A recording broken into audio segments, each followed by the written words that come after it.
Well, hi, this is, I'm Holly Shelton, and with me today is a wonderful Pearl Harbor hero, Mr. Jim Landis. His real name is James Vlahaka Landis. And tell us a little bit about that middle name, Jim. Well, I come from the house of Vlah. My father was born in Macedonia. And actually, I'm a World War I baby boomer. I was born in 1920 in Detroit, Michigan. But when I was 3 years old, my mother took me back to France, and I came back when I was 13, 1933, and I graduated from high school in Jackson, Michigan in 1939, and joined the Navy in 6 months later. So how old were you when you joined? 19 years old. 19. And 2 years later, I found myself in Pearl Harbor. I joined December the 12th, and 2 years later, December the 7th, I was at Pearl Harbor during the attack. I was a second-class aviation machinist mate, and I flew in that very airplane that's sitting over there, a Bureau number 2106. My commanding officer, my first commanding officer, Lieutenant Commander Harry Filt, I met him 20 years later in Bangkok, Thailand, and he was a 4-star admiral then. He was chief in charge of the entire Pacific. And 20 years later, he remembered me. Well, of course in Bangkok. Can you imagine that? Yes, sir, I can. Yeah. Well, tell us about that day. What do you remember about December 7th, 1941? Yeah, the reason I was in Pearl Harbor and Fort Arden, I was attached to the old Lexington CV-2, and the carrier had left Pearl Harbor and left my squadron at Fort Island to make room to take in a load of Army planes and Marine planes to Midway. And my squadron, bombing 2, with this aircraft over there, was left at Fort Island. And I was section leader that morning, and I was posting the watch when the attack occurred. And it was about 5 minutes to 8 when the attack started, and I was making the round and posting the watch. And during the attack, when I realized the first ship that was sunk was a Utah, which was an old battleship, and had taken the place where the Lex, and the Japanese thought the Lex was there, and said it was a Utah, and we were parked about 500 yards from where the Utah took the first torpedo.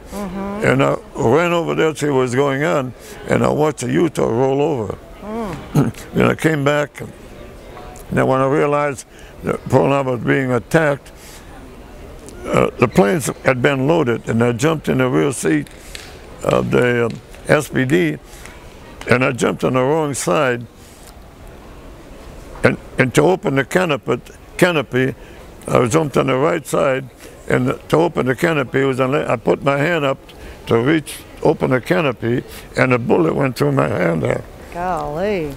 And, but anyway, I managed. It's still there. Yeah. And I managed to get the guns out. I don't know if I shot anything, but I did do some shooting. So you got up there and just started shooting back, even though you were injured yourself. Yeah, yeah. But anyway, I wound up on the USS Solitz, a hospital ship. And Dr. Hines, that last operator, actually the bullet went through here and came back and back of the... right around your knuckle. And the medical company put a piece of bone in there. He was a bone specialist from the Heinz Clinic. I got a dead man piece of bone there. Cadaver bone. and it worked. Well, it looks good too. Yeah. Show them how it doesn't even. I mean, you really, unless you. The knuckle is still there, but a piece of medical, the bullet shot the metacarpal there, and a piece of bone in there. And despite that, you Yeah. went ahead and started shooting at him. Yeah. You just, I guess you were all fired up mad. Well, it shows you when you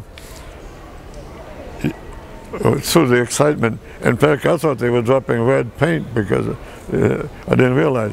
But anyway, I was on board the Solus for about 2 months, and I went back on board the Lex. We went down the Battle of the Coral Sea, and the ship was sunk there. And the ship that you were on was sunk? Yeah. And what was the name of it again? USS Lexington. You were on the Lexington. I was okay. And the ship was sunk there, and this airplane was diverted to the Yorktown, and the Yorktown went up to Midway, and this airplane found its way ashore, and later wound up in the Great Lakes, and some Marine ditched it, and it was underwater for 50 years, and it was recovered, and it's over there. And I flew in that very airplane. I'll be darned. 2106. It was in my logbook. And I think that this is the one behind us, if I'm not incorrect. Yeah, this one here. This is your plane, yes, Yeah, sir. I flew in that very airplane. But the day of the attack, I really don't. After I was shot. Every time I chewed somebody, they gave me a shot of morphine, so I wasn't hurting. Well, thank goodness for that. And Fort Allen's an island Right. in the middle of Pearl Harbor, and I don't remember coming off the island. I don't remember getting on board the Solus. There's one thing about the Japanese: the only ship that they left alone was a hospital ship. See, the Lex wasn't an angle deck; it had a straight deck, and we kept planes on the ready to take off. It took the whole length of the flight deck, and if we had to recover, we had a taxi. And I was sitting in the cockpit ready to tack forward to recover plane when the Mitsubishi was making a run on the ship. So I jumped out of the cockpit and went into the gun gallery, and there was a trash can in there, and I jumped in the trash can. I don't blame you. Well, we're mighty glad you're still here with us today. Oh, yeah.